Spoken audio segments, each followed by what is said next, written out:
buenas tardes. Bienvenidos nuevamente al 18º encuentro de la jurisdicción ordinaria. Señoras y señores, el conflicto en Colombia ha llegado a extremos crueles e insospechados. La verdad sobre lo ocurrido en este último medio siglo de conflicto aún está por revelarse. Pero para las víctimas, un asomo de verdad es la única esperanza de retornar a una vida en paz. En los procesos de posconflicto en el mundo, las comisiones de verdad han sido la única posibilidad de encontrar espacios para hacer revelaciones que aunque dolorosas, son necesarias para las víctimas y aún para los victimarios. Sobre este tema de las comisiones de la verdad y su aporte a la experiencia y el aporte de la experiencia internacional al caso colombiano, está dedicada esta última jornada del 18º encuentro de la jurisdicción ordinaria. Sin perdón no hay futuro, pero sin confesión no puede haber perdón, decía el lema de la Comisión de la Verdad y la Reconciliación en Sudáfrica. Para conocer a fondo este tema, nos acompañan en este panel de esta tarde la señora Priscila Heiner, el doctor Rolf Meyer, la doctora Ana María Fernández de Soto y el doctor Eduardo González Cuevas. Nos hace el honor de la moderación de este panel el señor Roberto Pombo, director del diario El Tiempo. Buenas tardes, doctor Pombo, bienvenido. Muchísimas gracias, bienvenidos todos a esta sesión. Muchas gracias a los panelistas por su amabilidad. En vista de que estamos muy corridos en el horario, voy a ser breve. Es el aporte de la experiencia internacional en el caso de la Comisión de la Verdad en Colombia, Comisión de la Verdad que resultó del acuerdo de La Habana entre el gobierno y las FARC, que comenzará a funcionar una vez se hayan firmado el acuerdo definitivo. Es de carácter extrajudicial, se centrará en casos emblemáticos según acordaron. No se centrará únicamente en hechos de violencia generados por las FARC, sino también por otros sectores distintos generadores de violencia. La comisión define qué casos investiga. Ella misma diseña una metodología sobre cómo va a funcionar. El sistema de las audiencias será muy seguramente lo más recurrentes, al modo tal vez de Sudáfrica, y hay que destacar que esta Comisión de la Verdad no tiene efectos jurídicos, busca establecer, como su nombre lo indica, la verdad de una gran cantidad de hechos como componente fundamental del proceso de paz. Hay unos elementos psicoercitivos para aquellas personas que no acudan a la comisión y que estén incursos en delitos que eventualmente puedan ser cobijados por los acuerdos de paz, caso en el cual no aplicaría para las personas, en este caso fundamentalmente de la guerrilla, que se deban cobijar a estos beneficios. Le ruego hablar un máximo de 20 minutos. Doctora Priscila, por favor, su turno. Sí, por favor.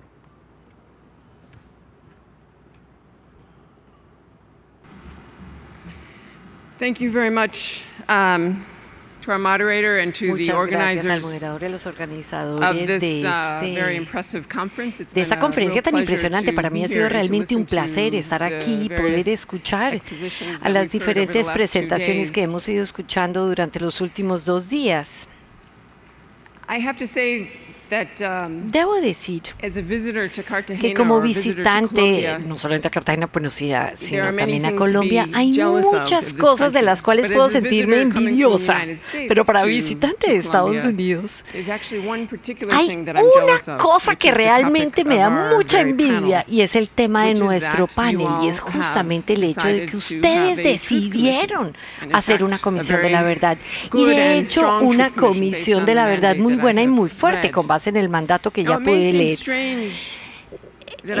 pareciera extraño, puede parecer extraño que yo lo diga, pero viniendo de los Estados Unidos puede sonar extraño de que yo tenga envidia de que no tenemos una comisión de la verdad. Y de una vez voy a contestar diciéndoles que tenemos un vecino al norte, Canadá, y Canadá acaba de concluir en una comisión de la verdad que duró 6 años y hace 2 meses emitió su informe final.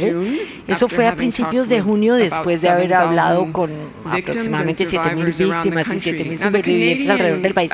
Fíjense que la Comisión de la Verdad canadiense se enfocó específicamente en la comunidad indígena canadiense, especialmente a lo largo de 100 años los niños indígenas fueron forzados a dejar su cultura. Entonces hicieron una investigación a lo largo de 6 años y ya presentaron un informe que ha hecho descubrimientos muy duros y ha hecho recomendaciones para una reconciliación, reparaciones y otro tipo de medidas. En los Estados Unidos también podríamos tener una comisión de la verdad sobre varios aspectos diferentes. De hecho, a veces me levanto por las mañanas y pienso, ¿cuál sería el tema más importante para una comisión de la verdad? Podría ser sobre la política de los Estados Unidos en otros países en donde ha habido problemas diferentes.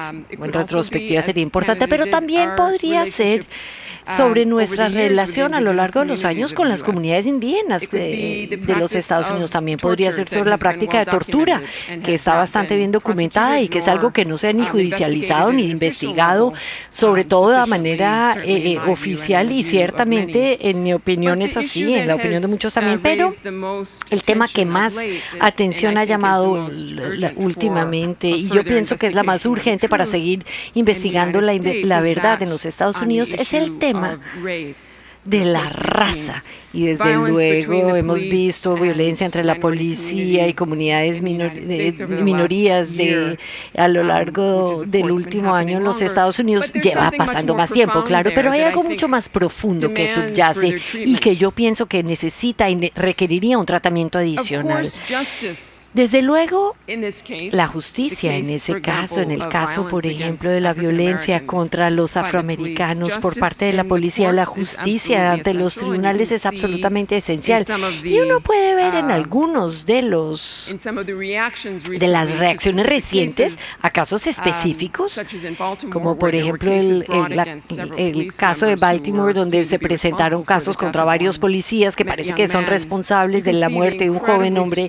Uno ahí puede ver esa respuesta tan fuerte y tan emotiva cuando ha habido judicialización. Hubo otros casos en donde no se judicializó y hay un sentido de frustración muy grande, pero incluso en donde puede haber judicialización y ojalá una judicialización positiva, vamos a ver cómo se desarrollan al final.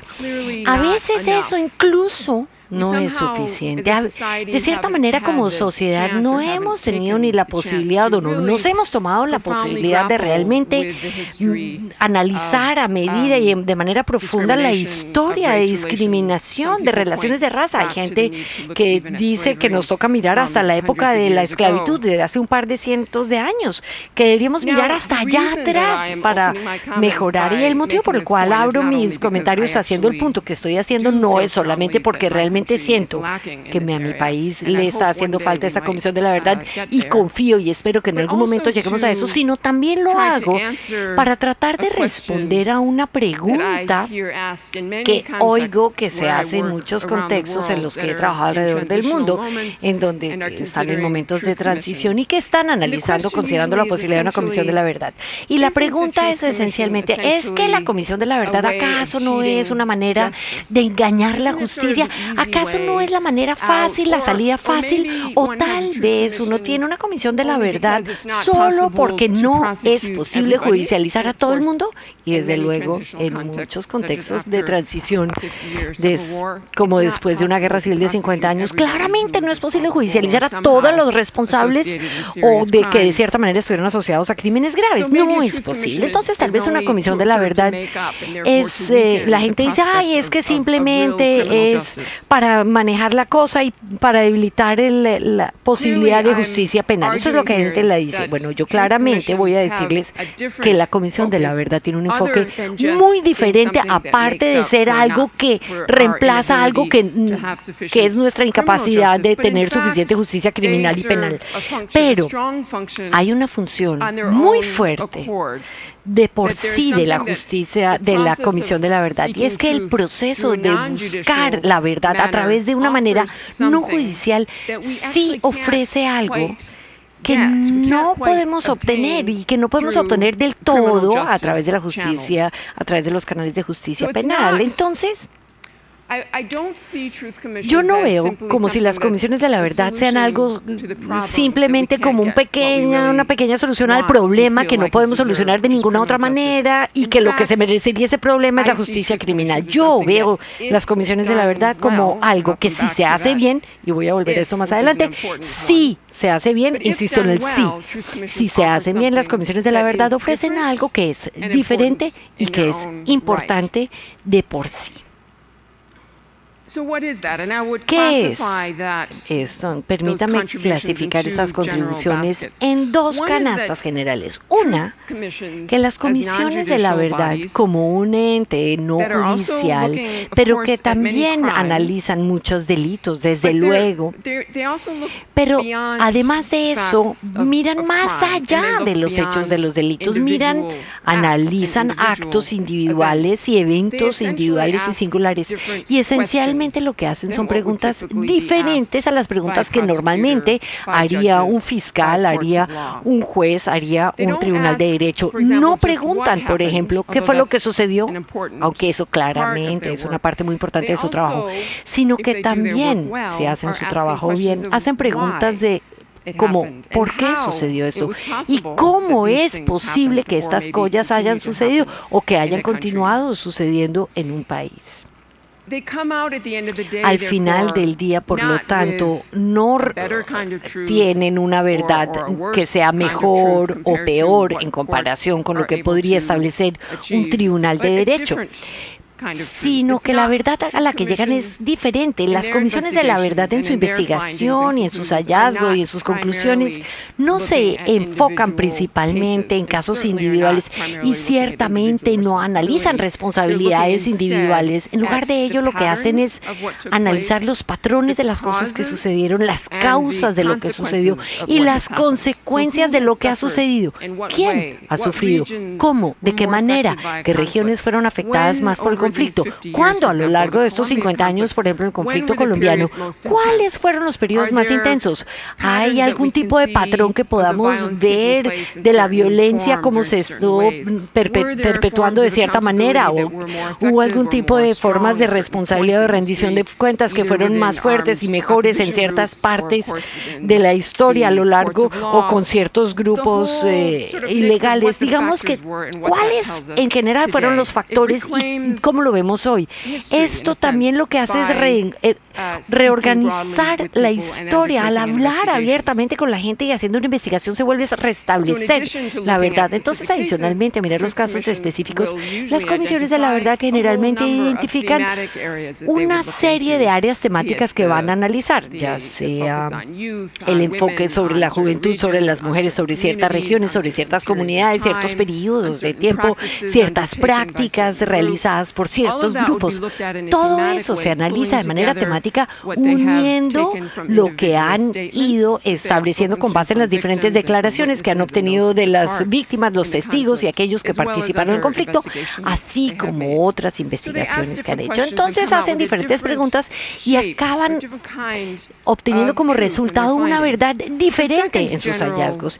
Y la segunda diferencia general es que el proceso de la Comisión de la Verdad se enfoca muchísimo más en involucrar al público de manera muy intencional y desde luego involucrar a las víctimas y a los supervivientes y a los familiares de manera respetuosa, enfocándose solamente en escuchar, enfocada en reconocer las experiencias y admitir, aceptar las experiencias de los demás. Muchas veces la gente describe las comisiones de la verdad como algo que se enfoca específicamente en las víctimas. Digamos que en gran medida eso es cierto, aunque muchas veces hacen más que esto, pero sí es un elemento clave de lo que está tratando de hacer una comisión de la verdad es escuchar y demostrar respeto por aquellas personas que han sufrido violaciones a lo largo de los años.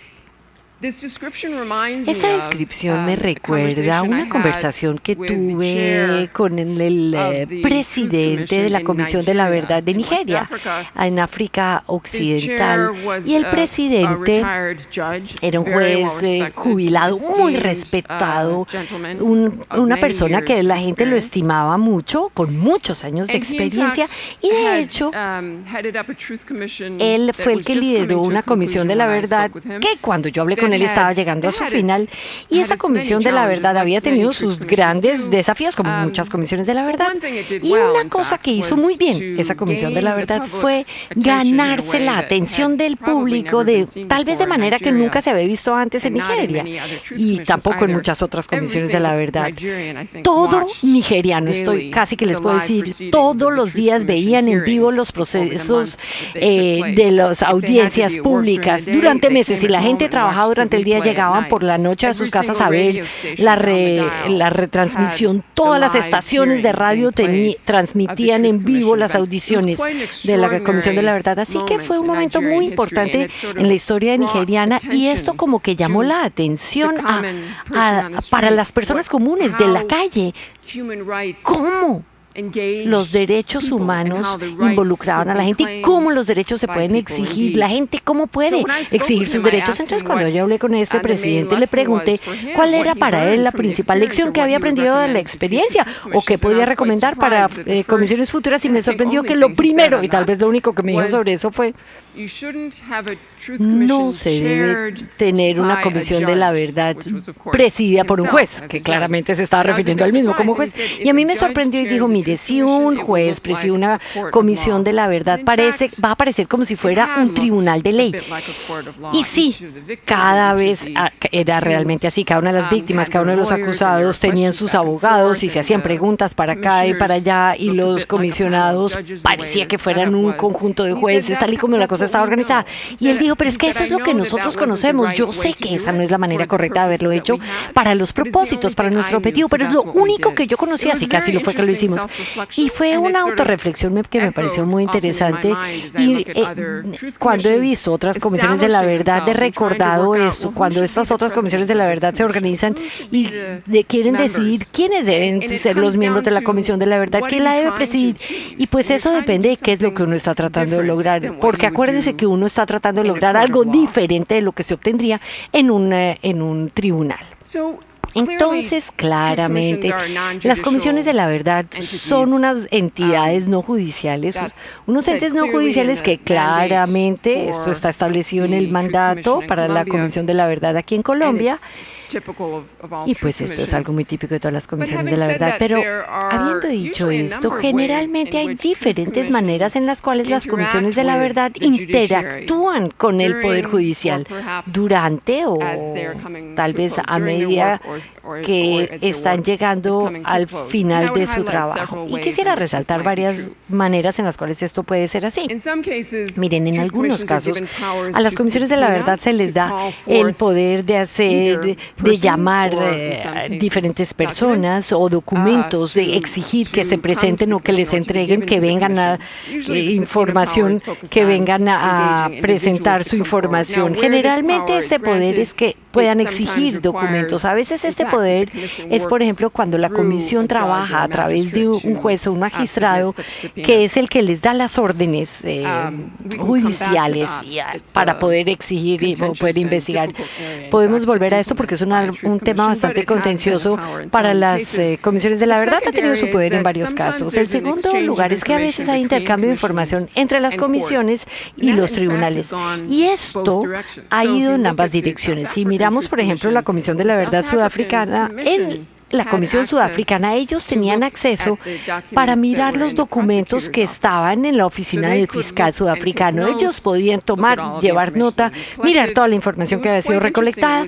Fue interesante porque es totalmente lo contrario a lo que uno generalmente piensa, que tal vez la información iría de la comisión hacia los fiscales, y generalmente al final del trabajo, pero de hecho a veces también se puede trabajar de otra manera. En donde sí ha habido información de las comisiones que fluye hacia los tribunales o hacia los fiscales, en esos casos, yo pienso que realmente se debe ver como una fuente de información, la manera en que se recolecta la información por las comisiones de la verdad no se puede decir que son pruebas, es algo simplemente que un fiscal puede utilizar para arrancar, es decir, que es algo que si uno mira muchas de las comisiones de la verdad en muchos países, generalmente no ha habido una relación muy fuerte entre el trabajo de la Comisión de la Verdad, incluso si desean hacer judicializaciones después, que esa información se puede alimentar directamente a la fiscalía. A veces la información es importante, a veces el informe solo final de la comisión es importante a medida que establece las conclusiones y dice cuáles son los patrones generales, pero lo que no se ha hecho, lo que no se ha tratado de hacer es un enlace fuerte. Y aquí explícitamente yo entiendo que esa información no se va a compartir, pero desde luego va a haber información pública que salga de la comisión. Entonces, pues evidentemente el informe final también va a ser público. Vamos a ver eso cómo resulta acá. Habiendo dicho esto, hay diferentes ejemplos. Uno, el más conocido claramente de Sudáfrica, Timor Oriental, es el otro caso. También quisiera yo mencionar en donde las comisiones de la verdad tenían mandatos que incluían esencialmente combinar sus esfuerzos o reducir penalidades o dar amnistía, como en el caso de Sudáfrica, en donde esto se incluye en el poder de la Comisión de la Verdad, en donde se pide el permiso para que puedan jugar un papel más directo en el procesamiento de los acusados. Hay que tener muchísimo cuidado, no solamente porque hay muchos riesgos directamente relacionados con este tipo de prácticas, sino que también porque hay que tener mucho cuidado de que la Comisión de la Verdad no se vuelva un proceso que se enfoque principalmente en los acusados de los crímenes, en lugar de enfocarse principalmente en las víctimas de los delitos, que, como les dije anteriormente, generalmente la principal intención de los procesos es las víctimas. Entonces, en la medida en que esto se considere, hay que analizarlo de manera muy detallada de cómo se equilibran los propósitos y los poderes de la Comisión. Generalmente es un área bastante complicada. Las últimas dos áreas en donde puede haber interacción entre la Comisión de la Verdad y la rama judicial es en las recomendaciones que de la Comisión. Generalmente recomiendan hacer reformas importantes en todas las áreas, incluyendo, según sea apropiado, en la rama judicial. Y desde luego Colombia es un ejemplo en donde se ha prestado muchísima atención a muchas áreas de reformas y ya hay una rama judicial bien fuerte. Entonces, si la Comisión saca recomendaciones sobre esa área, pues no sabemos. Esta es una pregunta abierta. Y finalmente, hay una serie de ejemplos en donde a lo largo del trabajo de una comisión ha habido dificultades legales directas con respecto a los poderes que tiene o a sus prácticas, especialmente en las áreas de los derechos de proceso debido, en donde las personas les han pedido a los tribunales revisar y restringir el trabajo de una comisión de la verdad para proteger los derechos de aquellos que podrían ser nombrados, por ejemplo, en audiencias públicas, que no se nombren a las personas sin los derechos de proceso, debido proceso, o si alguien se iba a considerar de otra manera, por ejemplo, en hallazgos, en el informe final, que alguien pueda responder a esa información que pueda salir a la luz pública con nombre propio, y que se hacen estos, pues los demandan antes de que la comisión emita sus conclusiones. Y es interesante ver que en algunas de las comisiones más recientes en diferentes países en donde ha habido dificultades con los tribunales, y resulta que de manera bastante inesperada la rama judicial ha ayudado a establecer los parámetros en términos de que hasta dónde puede llegar la Comisión de la Verdad. Y finalmente quiero concluir, porque estoy ya quedándome sin tiempo, concluir diciéndoles que ha habido un par de docenas de comisiones de la verdad que ya han tenido lugar alrededor del mundo, la mayoría de las cuales no han sido enormemente exitosas, debo decirlo. Muchas han sido muy débiles, y no han logrado despegar, aunque sí ha habido una media docena de comisiones de la verdad muy fuertes y buenas. Algunas han tenido sus debilidades y yo creí que valía la pena que en este momento les mencionara cuáles han sido las dificultades claves que han sido los principales motivos por los cuales las comisiones de la verdad no siempre han sido exitosas, para que ustedes puedan ver si se les vienen estos problemas antes de que se les lleguen. Uno es el aspecto más importante del éxito de la Comisión de la Verdad, es que haya confianza en el trabajo y confianza por parte del pueblo en general, confianza en el trabajo de la Comisión de la Verdad. Y esto depende de quiénes van a ser los miembros de la comisión. Fíjense que esto es más importante que cualquier otra cosa. Uno puede comenzar con un mandato muy bueno, muy bien redactado. Eso es importante, desde luego, pero más importante es quiénes van a ser los comisionados.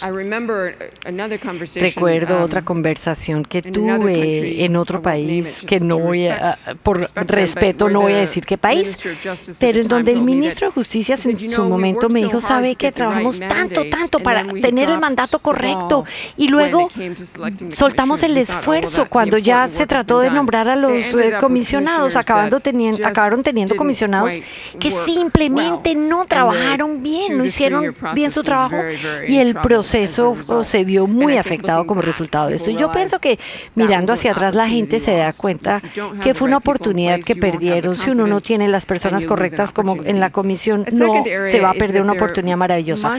Una segunda área es que debe haber un compromiso claro por parte de las autoridades y compromiso en varias áreas, desde luego, desde el punto de vista de recursos, desde el punto de vista de acceso a información, desde el punto de vista de acceso a la documentación que la Comisión pueda llegar a necesitar.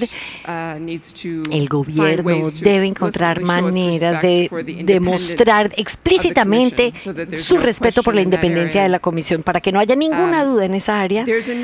Y claramente hay una serie de buenas prácticas, mejores prácticas aceptadas. Naciones Unidas, entre otros, ha hecho una lista, una nota sobre notas y guías y pautas para esto. Y en tercer lugar, y finalmente para terminar, el impacto a largo plazo de una comisión probablemente sea tan importante o incluso más importante que el trabajo que haga la comisión mientras existe. Y eso es algo que hay que considerar con mucho detalle.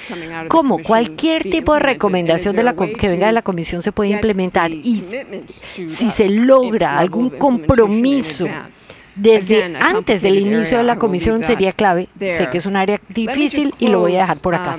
Y permítanme terminar, empezando por disculparme que me demore un poquitico más, diciéndoles que ciertamente las comisiones de la verdad no son un tema fácil desde ningún punto de vista. Son difíciles de hacer a nivel práctico, son difíciles para las víctimas, aunque si queremos respetar a las víctimas y prestarles un servicio a las víctimas en el proceso, puede ser retraumatizante tener que volver a hablar acerca de los delitos, crímenes muy graves del pasado. Es duro para la sociedad en su totalidad oír, escuchar y verse confrontado a esas historias tan duras de lo que ha sucedido.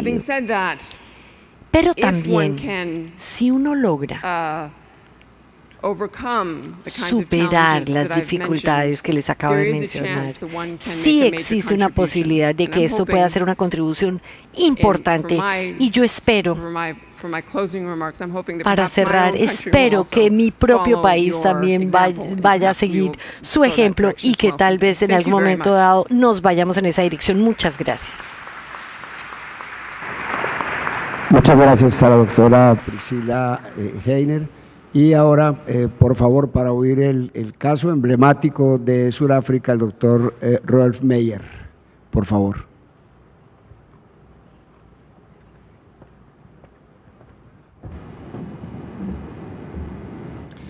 Mr. President of the Supreme Court. Señor presidente de la Corte Suprema, me gustaría darle las gracias por la invitación que me ha hecho y realmente he disfrutado mucho los últimos 2 días escuchando las diferentes intervenciones y debo admitir que envidio a usted y a Colombia en términos de la calidad de las contribuciones jurídicas profesionales que tiene este país. Es extraordinario y creo que si hay algo de lo cual debe estar orgulloso este país es justamente esto. También quiero mencionar el esfuerzo especial de la secretaria de la Corte Suprema, María Cristina, en traerme aquí. Creo que algunos de colegas que han viajado me llamó una noche a las 12 de la noche. Quizá no sabía cuál era la diferencia de horario y sin embargo nos trajo aquí a mí y a otros y hay que darle las gracias y es maravilloso. El punto acerca de, se ha mencionado el tema de Sudáfrica varias veces ayer y hoy y quiero hacer una declaración inicial y es esta: no espere demasiado de la comparación que la gente tiende a hacer con Sudáfrica por razones obvias y eso es que Sudáfrica es totalmente diferente de Colombia en términos de contexto y la necesidad de algo como una comisión de la verdad. Habiendo dicho esto, también es cierto que podemos todos aprender los unos de los otros. Cuando establecimos la Comisión de la Verdad en Sudáfrica, había 2 ejemplos sobre los cuales podían estudiar en este momento. Era Argentina y Chile. Y obviamente eso nos ayudó mucho, a pesar de las diferencias en términos de contexto que existían. Entonces, todo lo que voy a decir, por favor, tengan en cuenta que es un contexto distinto, es sustancialmente distinto, pero sí podemos aprender los unos de los otros. Un segundo punto que quisiera plantear desde un principio es que yo no fui parte de la Comisión de la Verdad de Sudáfrica. Era un político que empezaba su carrera como parte del gobierno de apartheid en Sudáfrica en 1979. Mi primer puesto en el gobierno fue la de viceministro de la policía hace 30 años. Luego fui ministro de defensa. Entonces lo que estoy diciendo es simplemente para explicar cuál fue mi contribución. Así que potencialmente yo era realmente un sujeto de investigación por la Comisión de Verdad. Ahora puedo decir que tuve la suerte y tengo buenas memorias. Tuve la suerte de ser parte del proceso de establecimiento de paz. Era ministro de Asuntos Constitucionales, el jefe y luego el negociador jefe durante la transición de Sudáfrica. Pero más importante, también estuve en el gabinete del presidente Mandela después de la transición en Sudáfrica. Y eso fue seguramente una experiencia extraordinaria para mí. En Sudáfrica nosotros decidimos de manera conjunta entre los opuestos partidos que íbamos a tener una comisión de la verdad y principalmente por 2 razones. Uno, para enfrentar las atrocidades que habían sido perpetradas por ambos lados.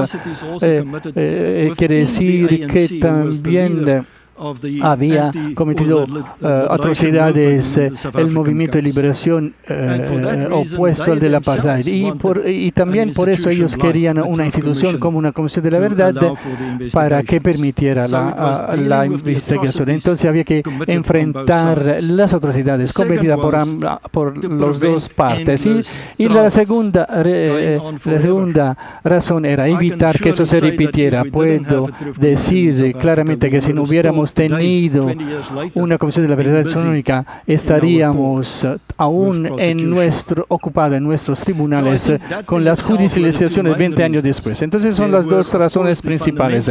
Obviamente había también otras razones fundamentales detrás de la creación de una comisión y se dijo ayer cuáles son los que también podían aplicar para Colombia.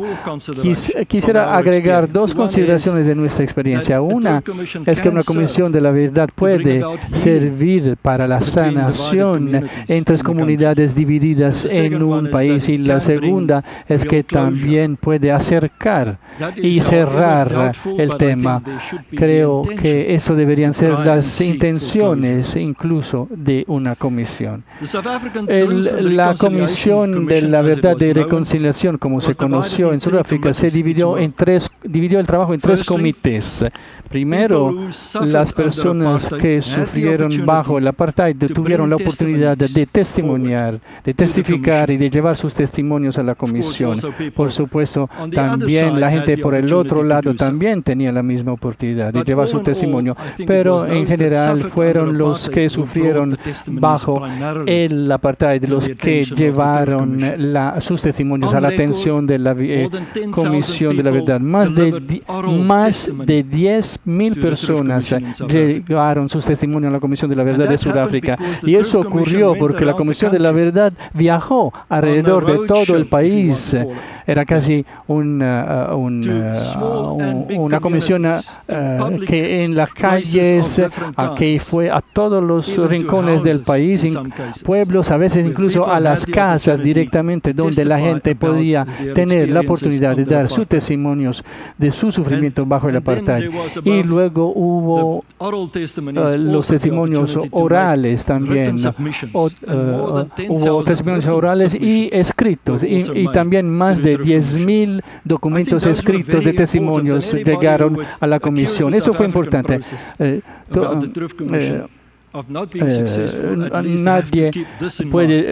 Mucha gente puede decir que la Comisión de la Verdad no haya sido exitosa, pero por lo menos no se puede decir que no haya sido un proceso abierto. El segundo comité fue el de amnistía, y no voy a hablar mucho de ese comité, pero simplemente quiero recordarles que Sudáfrica tuvo una amnistía condicional. Lo que acordamos en la preparación fue que una persona puede calificar para amnistía solamente si cuenta toda la verdad y todos los detalles acerca de las atrocidades que esa persona cometió y por los cuales quiere amnistía. Y solamente la decisión del Comité de Amnistía podía tomar la decisión, y solamente si toda la información se entregaba se podía recibir la amnistía. Esa era la condición. Y el tercer comité era el comité de la reparación. Ahora, me entristece decir que la parte de la reparación, o el comité que manejó esa parte, no tuvo el éxito de los otros dos comités. Quizá porque el dinero no podía reparar las experiencias y el dolor dejado por el apartheid. Eso obviamente es tema de discusión, pero voy a seguir hablando de ese tema. Se puede hacer la pregunta, y Marcela habló y Priscila habló de esto. ¿La Comisión de la Verdad fue exitosa? Se puede uno hacer esa pregunta. Yo debo decir que sí fue exitosa porque fue un proceso transparente. Se argumentaba contra la Constitución que no debía, se decía que no tenía que ser un proceso público en términos de testimonios y seguramente entregar los detalles de las atrocidades cometidas. Afortunadamente, se decidió hacerlo un proceso abierto. Fue totalmente abierto. Y fue embarazoso lo abierto que era. Entonces, los surafricanos en general tenían dificultad en entender cuáles eran los detalles de las atrocidades que habíamos cometido.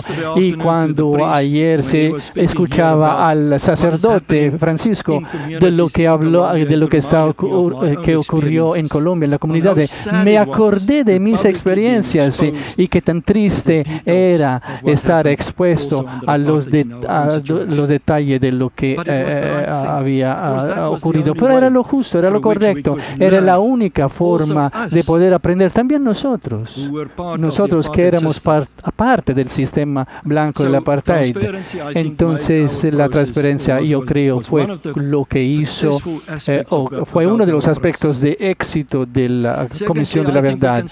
Podemos decir, en segundo lugar, que las atrocidades cometidas durante el apartheid, en gran medida, no todo, pero en gran medida, se expusieron como resultado del proceso de la amnistía condicional. Por supuesto, hubo aquellos que jamás pidieron amnistía y no sabemos la verdad, no sabemos toda la verdad, no sabemos la verdad completa sobre los que no solicitaron la amnistía, pero los que no se presentaron con su solicitud aún están bajo el escrutinio hoy en día y potencialmente pueden seguir siendo judicializados sobre tiempos ilimitados en términos de condena. El tercer punto es que dio oportunidad para que se pidiera perdón y disculpa por parte de los que eran responsables de las atrocidades, pero también por el otro lado, por el lado de la víctima, hubo el reconocimiento de esas disculpas, de ese perdón. Entonces, el hecho de pedir disculpa, pedir perdón y reconocer es importante porque da la posibilidad a ambas partes de oírse y escucharse. Yo creo que eso contribuyó en gran medida al aspecto sanador del proceso de la Comisión de la Verdad de Sudáfrica. Luego llegamos a un cierre con la Comisión. La respuesta yo creo que es no, por varias razones. Cuando el primer ministro Harvey ayer pidió disculpa por lo que pasó hace 70 años en el caso de Japón, me acordé que solamente 20 años han pasado en Sudáfrica y vamos a seguir disculpándonos por muchos años y vamos a tener que disculparnos por muchos años por el daño que el apartheid produjo en nuestra situación. Así que el cierre no está ahí, no hay un cierre, pero podemos decir que el reporte, el informe de la Comisión de Sudáfrica, y si alguien está interesado, lean este informe, porque es un documento maravilloso que contribuyó a llevar algún tipo de cierre, por lo menos nos evitó de que habláramos del mismo tema durante toda la vida. Entonces el cierre en ese sentido, yo creo que sí se materializó. Pero Sudáfrica sigue siendo una sociedad dividida. La Comisión de la Verdad no pudo solucionar este punto y eso es un aspecto muy importante que hay que recordar. Las comisiones de la verdad, en mi opinión, no están ahí para rectificar los errores sistemáticos del pasado. No pueden hacerlo. En nuestro caso, el apartheid era un sistema que había existido durante más de 300 años. No era una invención de 40 años. Había existido durante 300 años o más, porque era la diferenciación entre los que se creían superiores y los que se creían inferiores. Eso era el factor subyacente de nuestro sistema social. Y eso es algo que no existe en otras partes de la Tierra, pero contribuyó mucho a la inequidad de nuestra sociedad. Y esa inequidad no se ha removido gracias a la Comisión de la Verdad, y tampoco era la tarea de la Comisión de la Verdad remover esta inequidad. Desafortunadamente, seguimos que tenemos mucho por hacer en términos de eliminar las diferencias entre nuestras comunidades divididas. Pero, repito, no era la responsabilidad de la Comisión de la Verdad resolver eso. La reconciliación, yo creo que uno puede decir esto de nuestra experiencia, y eso es, contribuyó, la Comisión de la Verdad contribuyó tal como era la intención inicial hacia la reconciliación. Pero porque fue una señal de fuerza que procedía de adentro. Podíamos abrirnos y hablar de lo que había ocurrido durante las atrocidades. Me permitió a mí, y tengo que darle un contexto personal aquí, me dio dio a mí la oportunidad, que era parte, que era un miembro del gobierno formal, del gobierno de apartheid, de como voluntario a ir a la Comisión de la Verdad y estar dispuesto a ser investigado y a contestar. Podía ser testigo en la Comisión de la Verdad en términos de mi propia experiencia y de lo que no estaba bien en términos de apartheid y que había que corregir, pero también tuve la oportunidad de exponerme y decir, aquí estoy, si quieren hacerme pregunta, cualquier cosa, yo estoy en el dominio público, me pueden hacer la pregunta. Y creo que eso para mí fue un momento extraordinario. Yo habría podido, pude salir de ahí y decir, hice lo correcto. Y creo que esto en sí fue un factor de contribución hacia la reconciliación. Eso también nos ayudó a abordar por lo menos parte de la sanación. Digo parte de la sanación porque siempre y cuando la inequidad siga existiendo en Sudáfrica, vamos a seguir luchando hasta lo último para encontrar la sanación completa. Y nosotros, y eso nos indicaba a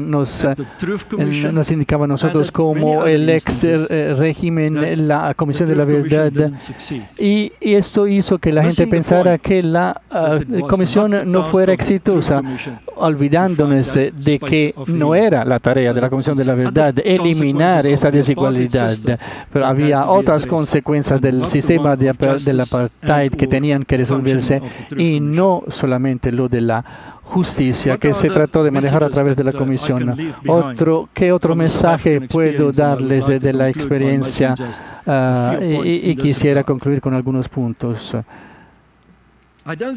No creo, bueno, primer punto, no creo que nadie en una situación de conflicto pueda decir que hay alguien que no tenga culpa o que el bando de una persona o la otra no tenga alguna culpabilidad. Eso es lo que nosotros hemos aprendido de nuestras situaciones. Incluso nuestros colegas en el INC, en la INC, que combatían contra el ANC, que combatían contra las apartheid, también ellos tenían un nivel de culpa.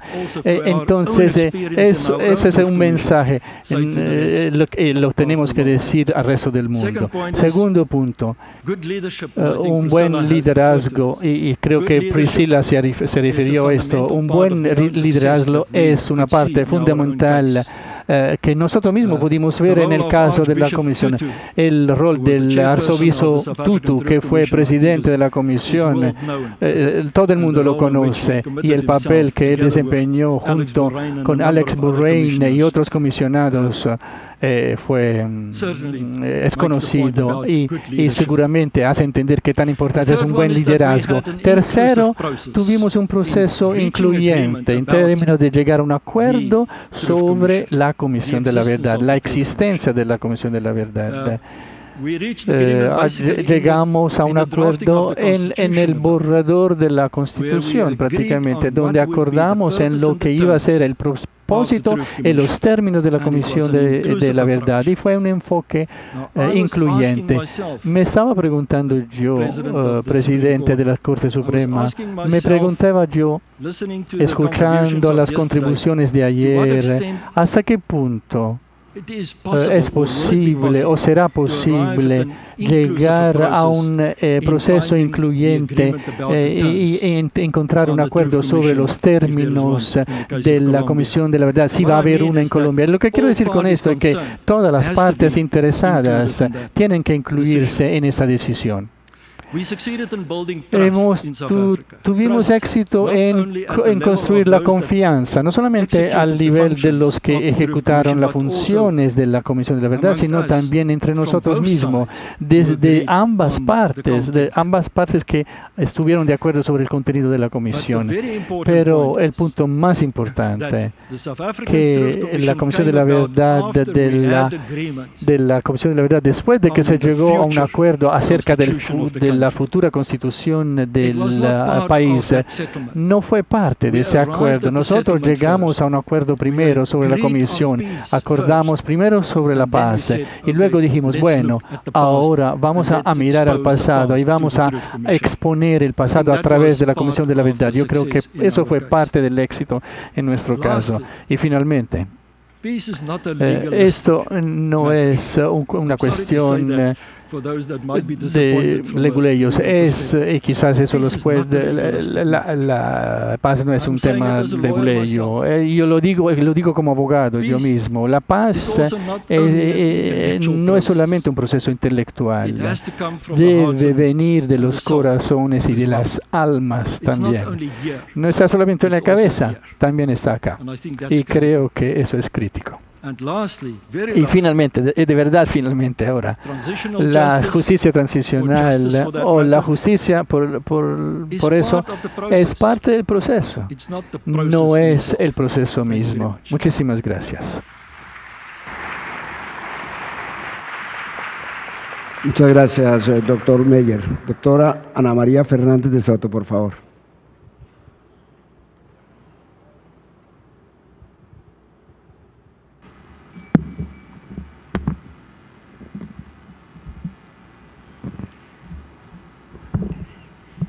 Muy buenas tardes para todos los asistentes en este encuentro.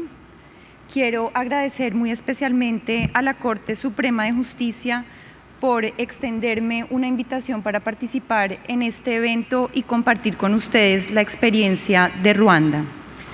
En primer lugar, quiero señalar que la intervención que estoy realizando hoy aquí en este evento la realizo a título personal y en nada reflejan las opiniones del mecanismo para los tribunales penales internacionales de Naciones Unidas, en donde trabajo actualmente. En segundo lugar, quiero precisar que en Ruanda no hubo una comisión de la verdad como tal. Sin embargo, el proceso que se llevó a cabo en Ruanda tiene unos elementos muy valiosos de justicia y verdad que vale la pena rescatar y aportar luces para los esfuerzos de paz que se están adelantando en Colombia actualmente. Hace más de un año me encontraba en la cárcel de Culicuro, en Mali, visitando a 16 de los genocidas responsables por los hechos cometidos en Ruanda en 1994. La bienvenida a la cárcel me la dio Kambanda, quien fue el primer ministro durante el genocidio. Para mi sorpresa, el ex primer ministro ruandés estaba bien enterado del proceso de negociación que se estaba llevando a cabo entre el gobierno y las FARC y seguía de cerca su desarrollo. Esta anécdota la menciono porque esto demuestra que no existe en el mundo un proceso de transición más interesante e importante como el que se está llevando a cabo hoy en día en Colombia. La experiencia colombiana es importante no solamente para encontrar y alcanzar la paz en nuestro país, sino que constituye un referente valioso para procesos similares que se puedan llevar en otros países del mundo. Ahora bien, vamos a Ruanda. Como muchos de ustedes recordarán, en el año de 1994, cerca de 1 millón de personas fueron asesinadas y más de 250.000 mujeres fueron violadas en tan solo 3 meses. Estos hechos dejaron a la población totalmente traumatizada y al país completamente destruido. La mayoría de las víctimas fueron de la etnia Tutsi. El genocidio sucedió tras décadas de enfrentamiento entre la etnia Hutu y la etnia Tutsi. La violencia se había detenido unos años luego de la firma del Acuerdo de Paz de Arusha en 1993 y la formación de un gobierno de transición bajo la presidencia del Hutu moderado Juvenal Habyarimana.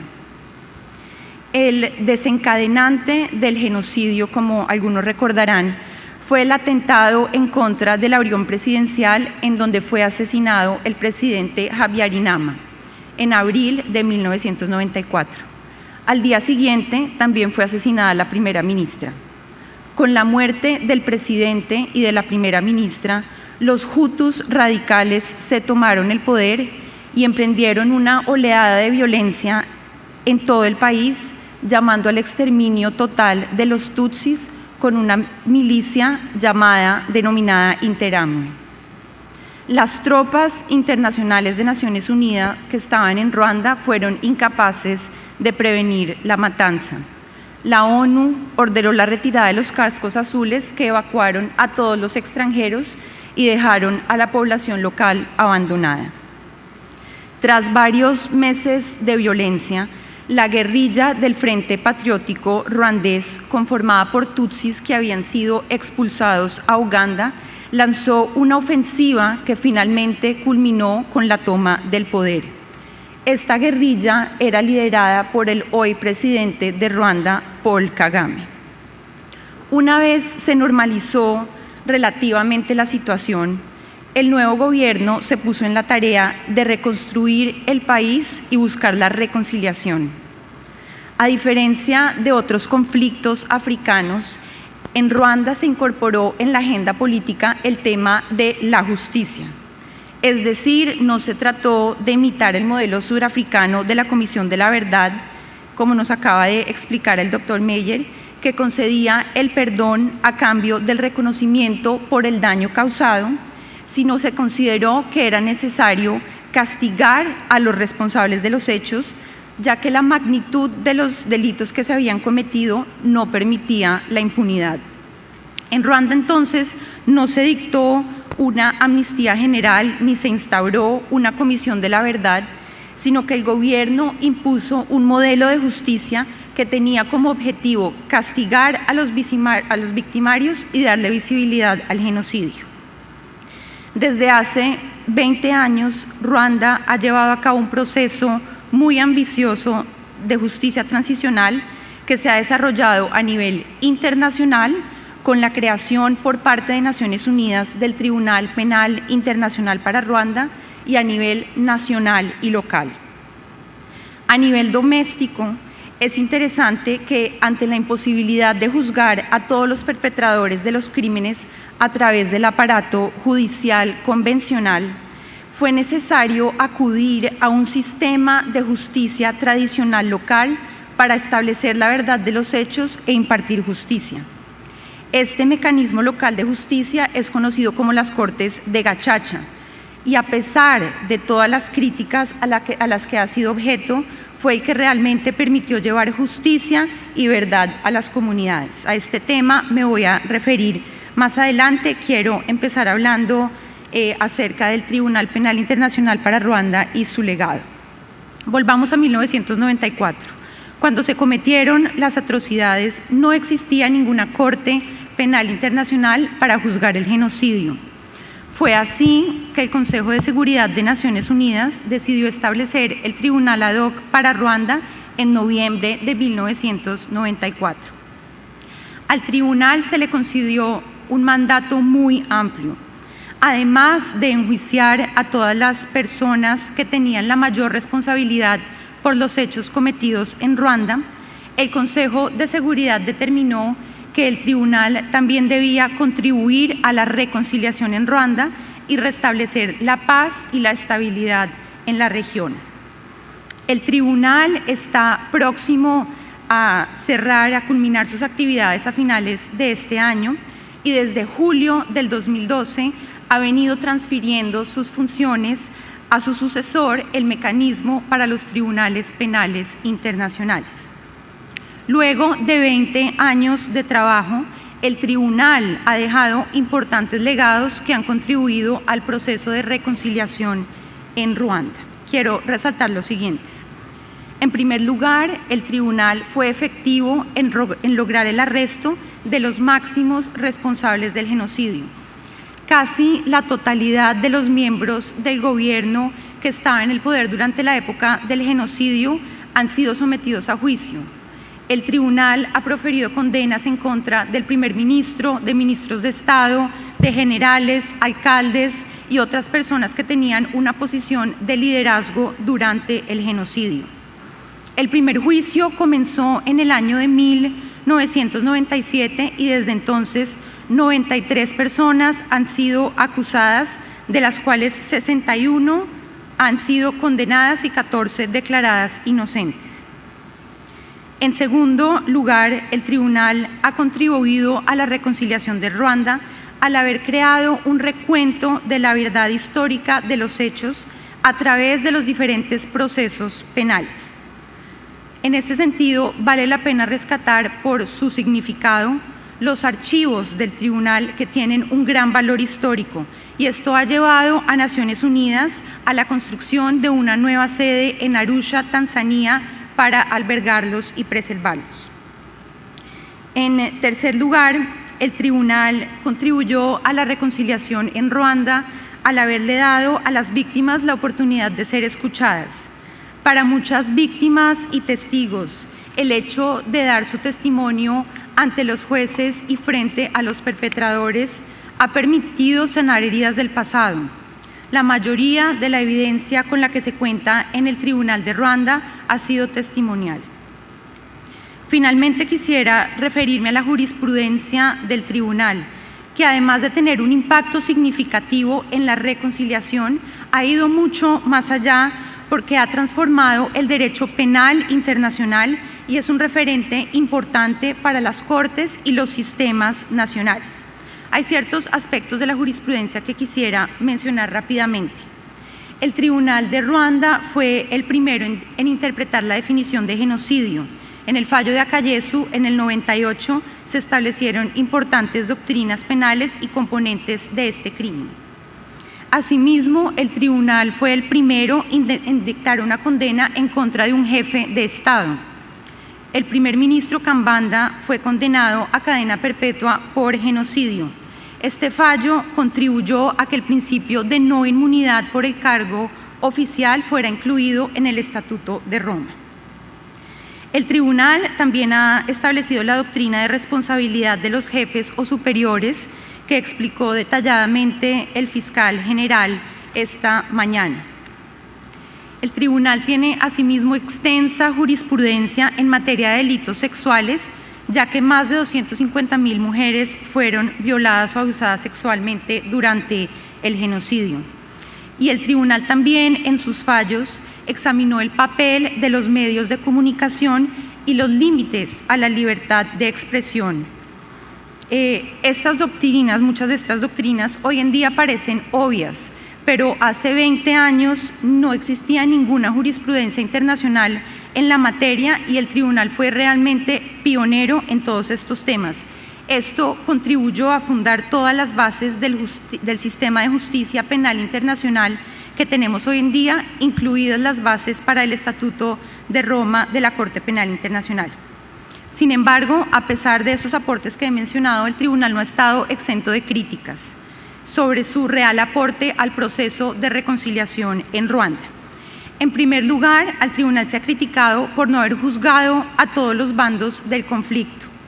Se alega que ambas partes, tanto los Hutus como los Tutsis, cometieron crímenes graves. Sin embargo, el Frente Patriótico Ruandés continúa en el poder y el tribunal no ha juzgado a ninguno de sus integrantes. En segundo lugar, se considera que el tribunal es lejano al país en donde ocurrieron los hechos. La sede del tribunal es en Arusha, Tanzania, y se ha criticado que la ubicación del tribunal hace que éste sea lejano a las víctimas y que no se tenga un sentido de pertenencia por la justicia que éste imparte, lo que dificulta el proceso de reconciliación. En tercer lugar, el tribunal ha sido criticado porque no cuenta con un mecanismo de reparación o compensación para las víctimas, que se considera que es un componente fundamental de la reconciliación. Pero trasladémonos ahora al ámbito local. ¿Qué estaba sucediendo al interior de Ruanda en respuesta al genocidio? En 1994, el gobierno de Ruanda quedó con el enorme desafío de lograr la reconciliación en el país y escoger un sistema de justicia rápido que a la vez fuera aceptado por toda la población. Este desafío era particularmente complejo, teniendo en cuenta que la estructura judicial del país estaba completamente destruida. En el año de 1998, miles de acusados en Ruanda seguían a la espera de un juicio. El sistema judicial ruandés estaba al borde del colapso y no daba abasto. había aproximadamente 130.000 sospechosos de genocidio hacinados en prisiones que tenían capacidad para albergar únicamente a 12.000. Los tribunales de justicia convencional solo habían procesado alrededor de 1.300 casos. La comunidad internacional ofreció ayuda a Ruanda para acelerar estos juicios. Sin embargo, Ruanda se opuso a este ofrecimiento de la comunidad internacional porque quería que la respuesta a sus problemas se diera en casa. Entonces, en respuesta a esta crisis judicial y carcelaria que se vivía, en el año de 2002 el gobierno decidió establecer un sistema de justicia comunitaria para conocer casos de genocidio basada en un mecanismo tradicional de resolución de conflictos que había existido desde la época de la colonia. Estos nuevos tribunales locales, conocidos como las Cortes de Gachacha, buscaban combinar el derecho penal con procedimientos tradicionales comunitarios para la resolución de controversias. El gobierno consideraba que con la creación de estos tribunales Gachacha para juzgar crímenes de genocidio, se iba a conocer la verdad sobre los hechos ocurridos, se iba a acelerar el proceso de impartición de justicia y a tener juicios rápidos. Asimismo, consideraba el gobierno que se iba a acabar la impunidad, ya que se podría condenar a la mayoría de los responsables. Y finalmente, debido a la naturaleza ampliamente participativa de estos procesos, Gachacha podría reconciliar a las comunidades y fomentar la unidad nacional. Desde su creación, más de 12.000 tribunales comunitarios procesaron más de 2 millones de casos relacionados con el genocidio de 1994. Los tribunales de Gachacha han tenido resultados mixtos. Por un lado, los ruandeses consideran que ha contribuido al proceso de reconciliación en Ruanda gracias a su naturaleza ampliamente participativa que involucraba a todas las comunidades.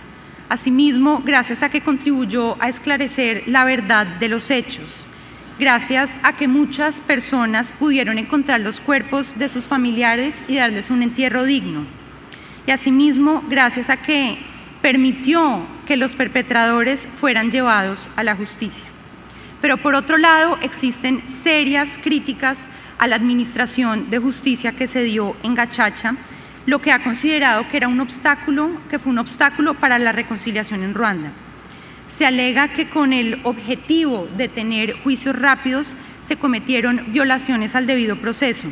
Por ejemplo, se limitó la capacidad de defensa del acusado, ya que no era informado con anterioridad en la mayoría de los casos de las acusaciones que reposaban en su contra.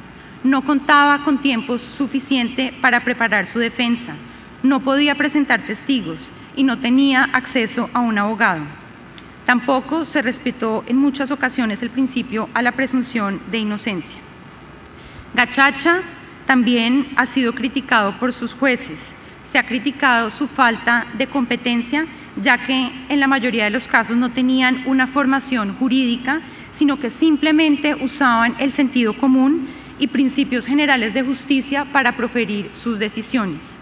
También se critica su imparcialidad. Además, el hecho de que estos jueces no fueran remunerados los hacía muy vulnerables a la corrupción. Pero otra vez, la mayor crítica que se tiene a Gachacha es que ha sido incapaz de dar justicia a todas las víctimas del conflicto porque excluyó de su competencia los delitos cometidos por el Frente Patriótico Ruandés. Hoy en día, Ruanda es uno de los países más prósperos del continente africano, tiene un crecimiento anual del 5%. El Banco Mundial lo ha catalogado como un país que ofrece las mejores oportunidades del continente africano. Asimismo, la organización Transparencia Internacional lo cataloga como el menos corrupto de los países africanos. Pero a pesar de esto y de los grandes esfuerzos internacionales y nacionales que se han dado para buscar la verdad e impartir justicia, Ruanda aún sufre las consecuencias del genocidio y lograr la reconciliación no ha sido fácil. ¿Qué se puede entonces concluir de la experiencia de Ruanda para Colombia? Es muy común oír decir que sin justicia no hay paz. Sin embargo, aunque la justicia puede contribuir a la paz, por sí sola no es suficiente para lograr la reconciliación. En ningún país como en Ruanda se ha aplicado tan extensamente la justicia, justicia a nivel internacional, justicia a nivel doméstico, justicia tradicional. Sin embargo, subsisten las tensiones. Por lo tanto, es indispensable y necesario acompañar los procesos de justicia con mecanismos no judiciales de búsqueda de la verdad, tales como las comisiones de la verdad, para lograr la verdadera reconciliación, siempre que las condiciones del país lo permitan. En Ruanda no existió, como expliqué, un proceso de negociación entre las partes del conflicto, sino que una de las partes obtuvo el poder por vía de las armas. Esto ha conllevado a que sea una justicia de los vencedores sobre los vencidos y ha dificultado el proceso de reconciliación. En Colombia, claramente, la situación es diferente. Sin embargo, es deseable que cualquiera que sean los mecanismos acordados para esclarecer la verdad e impartir justicia, estos involucren y asignen responsabilidades a todas las partes del conflicto. Por otro lado, los mecanismos locales tradicionales de resolución de conflictos, como fue Gachacha en el caso de Ruanda, pueden ser rescatados en el marco de un posconflicto como un mecanismo para lograr la reconciliación. Sin embargo, para evitar vulnerar las garantías procesales, es aconsejable que estos mecanismos se presenten como un mecanismo extrajudicial y de reconciliación del tipo de las comisiones de la verdad y no como mecanismos de justicia. Un elemento importante para rescatar de los tribunales Gachacha es su expresión a nivel local. Esto permitió involucrar a las comunidades y hacer los procesos ampliamente participativos y próximos a las víctimas. Es alentador que la Comisión de la Verdad recientemente acordada entre el gobierno y las FARC tenga un enfoque territorial, como nos lo explicó ayer el doctor Sergio Jaramillo. Esto va a contribuir a tener una mejor comprensión de las dinámicas regionales del conflicto y a lograr la reconciliación desde lo local a lo nacional. Pero lo cierto es que no hay recetas únicas para lograr la reconciliación nacional, dada la especificidad de cada situación. En Colombia tenemos que ser conscientes que el proceso de reconciliación es un proceso largo que necesita tiempo. Además, que el proceso de reconciliación debe ser un mecanismo amplio e incluyente en el que pueda involucrarse a toda la sociedad. Voy a dejar ahí. Muchas gracias por su atención. Muchísimas gracias, doctora Ana María. Doctor Eduardo González Cuevas, por favor.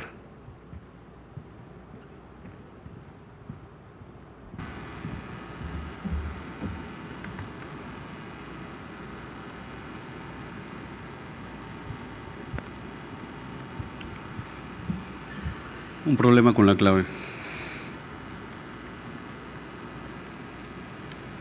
Perfecto. Bueno, ahora sí, muchas gracias a la Corte Suprema de Justicia por su amable invitación a participar en este encuentro. Doctor Bustos, muchísimas gracias por su amabilidad y por su hospitalidad. Como peruano tengo un gran aprecio por Colombia y como integrante del Centro Internacional para la Justicia Transicional, el ICTJ, llevo ya más o menos una década acompañando los esfuerzos colombianos por lograr la paz en un contexto y en un marco de respeto a los principios fundamentales de derechos humanos. De hecho, después de la experiencia de la Comisión de la Verdad y Reconciliación del Perú, en la que participé, Colombia fue uno de los primeros países en donde tuve la oportunidad de compartir esa experiencia y de aprender de las suyas. Así que con el tiempo he aprendido a admirar muy profundamente a los defensores de derechos humanos en este país y a los magistrados muy especialmente. Y lo digo no como un saludo a nuestros anfitriones, sino porque creo que es importante recordar que en Colombia los magistrados colombianos no son solamente quienes aplican las leyes, sino que ellos mismos han sido víctimas de inenarrables abusos durante el conflicto armado. Y no solamente víctimas, sino que han sido actores creativos para encontrar respuestas a la impunidad.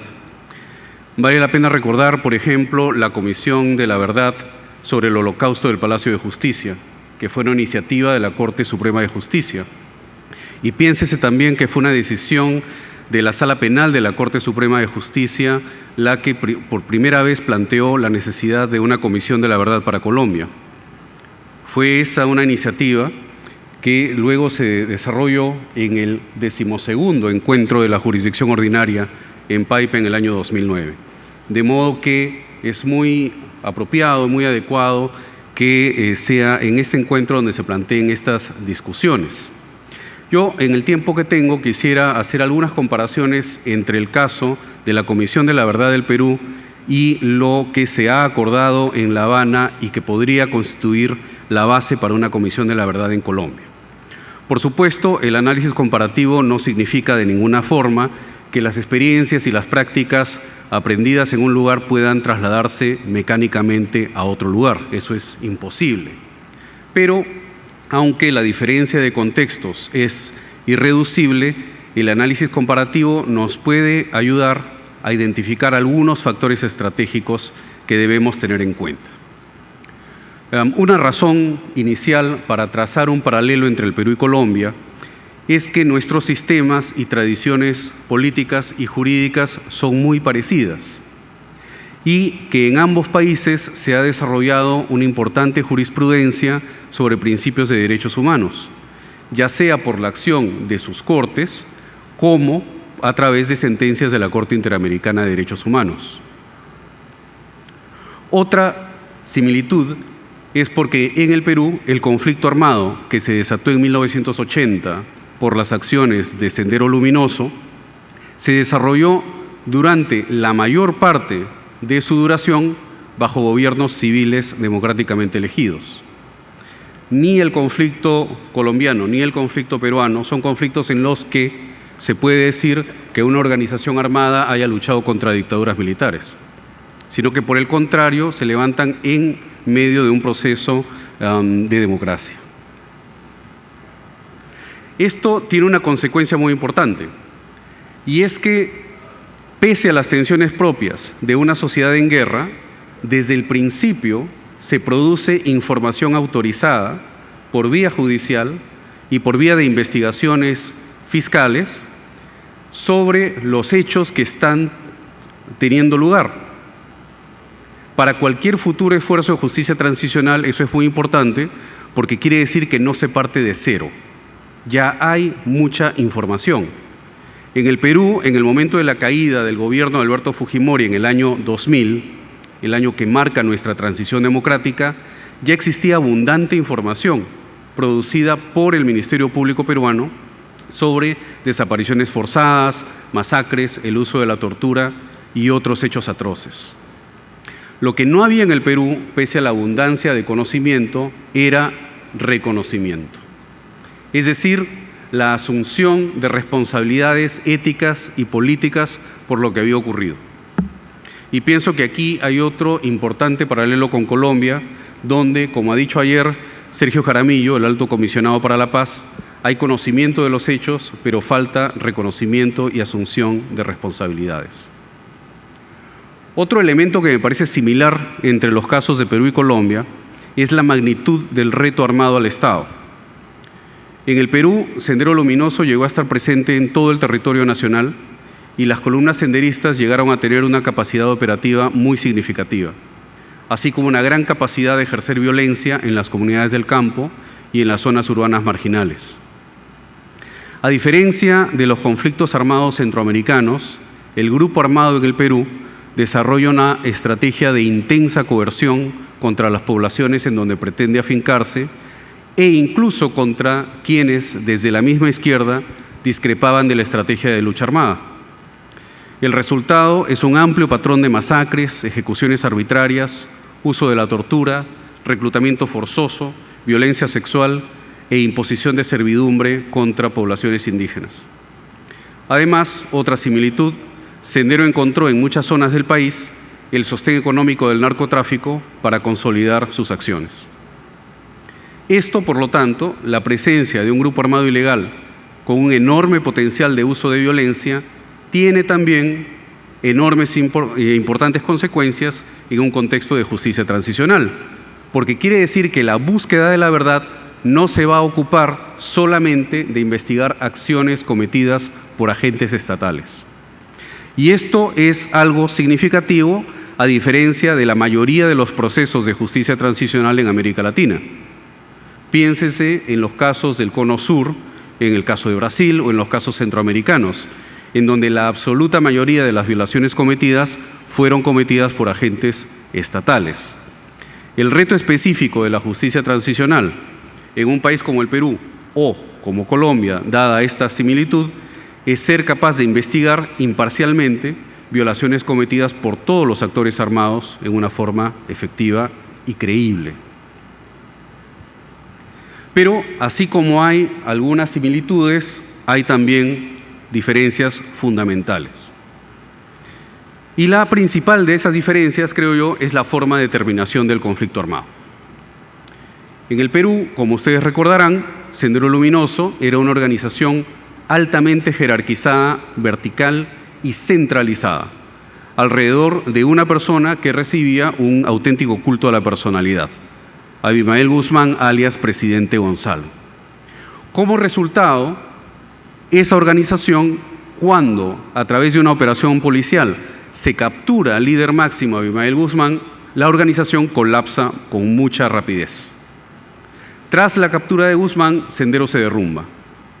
Columnas enteras hacen entrega de las armas o bien son diezmadas en operaciones militares de gran envergadura, que lograron sus objetivos, pero al costo de enormes sufrimientos entre la población civil de las zonas afectadas.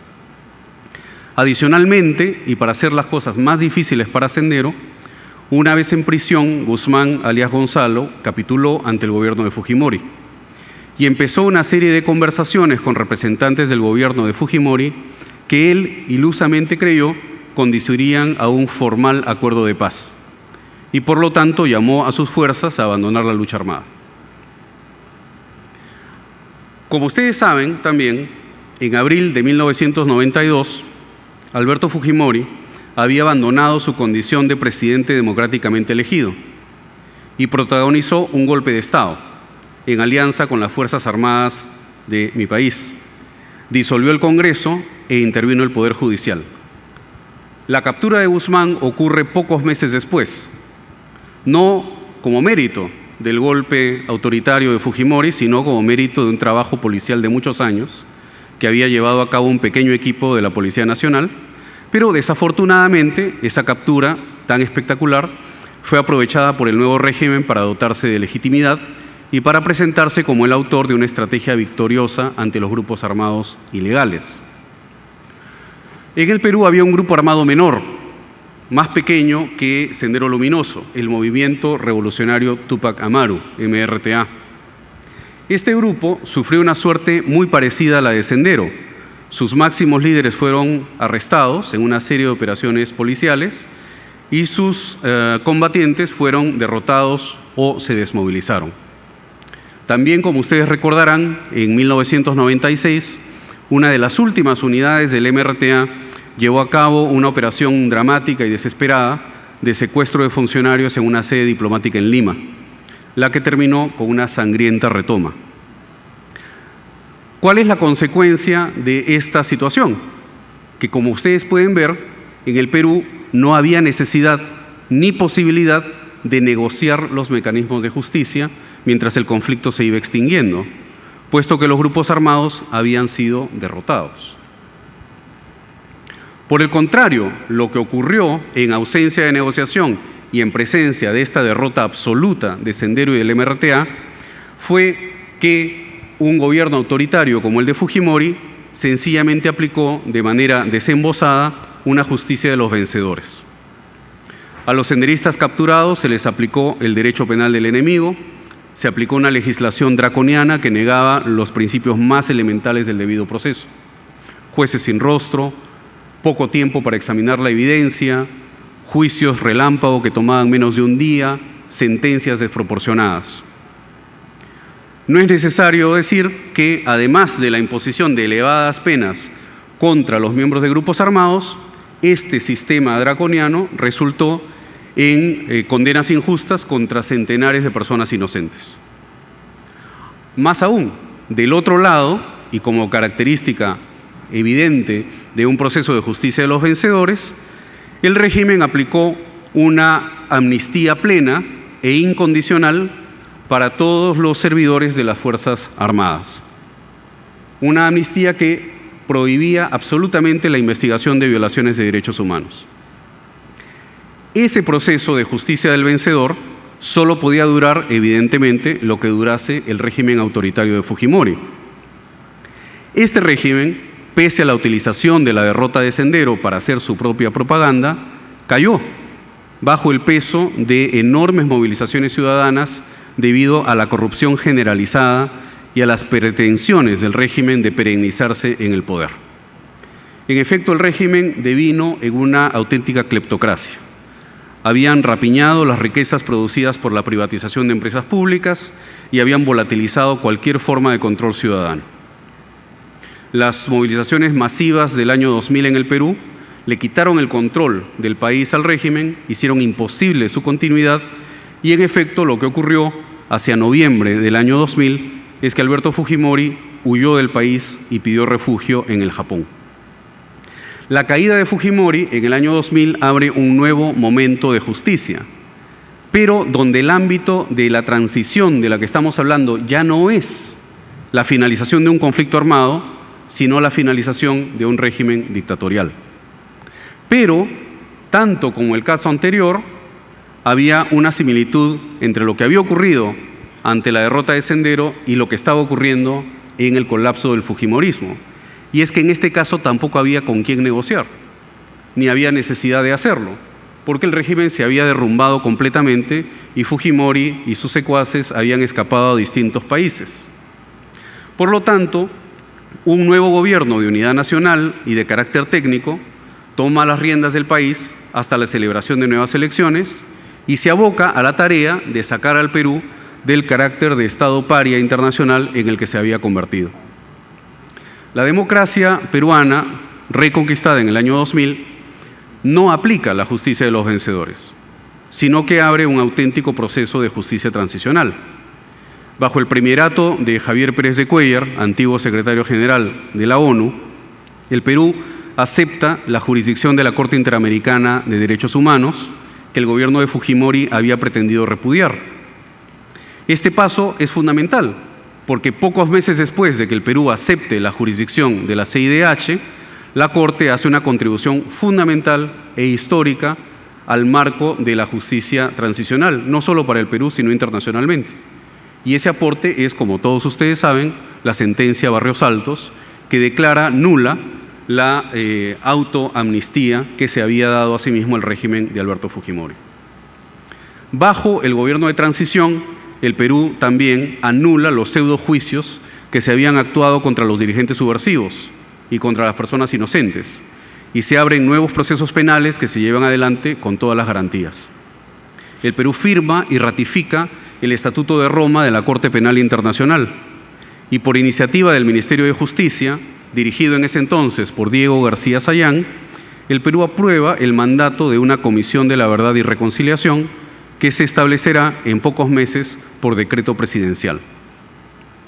La CBR peruana, entonces, y esta es la gran diferencia con el caso colombiano, responde a características contextuales absolutamente únicas que, repito, giran alrededor de la ausencia de negociación en ninguno de los dos procesos relevantes para la transición, es decir, la finalización del conflicto, puesto que Sendero fue derrotado, y la finalización del régimen dictatorial, puesto que Fujimori huyó. La consecuencia de esa situación estratégica tan particular es la posibilidad de crear la comisión en una forma muy rápida, a través de un decreto presidencial, sin intervención del Poder Legislativo y con un mandato expresado en forma sencilla y muy abierta a la interpretación de los propios comisionados.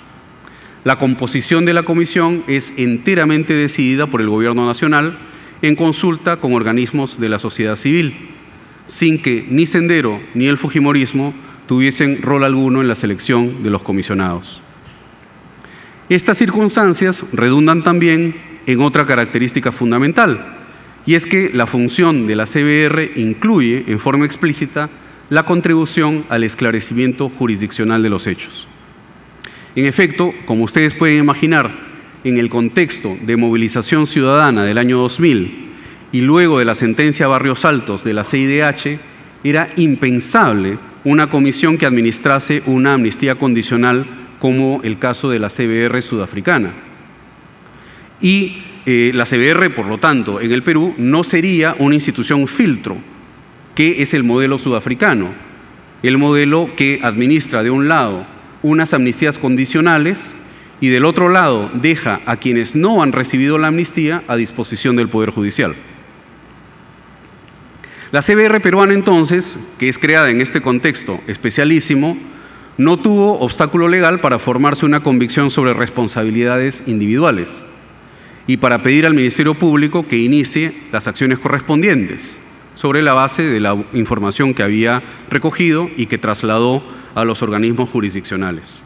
Esta es una diferencia también de la Comisión Peruana con la Comisión de Esclarecimiento Histórico de Guatemala, que había resultado de las negociaciones entre el gobierno guatemalteco y la guerrilla de ese país. Hago la comparación entre la CBR peruana y las comisiones de Sudáfrica y Guatemala porque esas eran las comisiones que existían y que acababan de terminar su trabajo cuando se creó la Comisión Peruana, en el año 2000. La situación, por supuesto, ha cambiado completamente. En el año 2015, Colombia tiene muchísimas más comisiones de la verdad de las cuales aprender y el repertorio de estas instituciones ha crecido enormemente.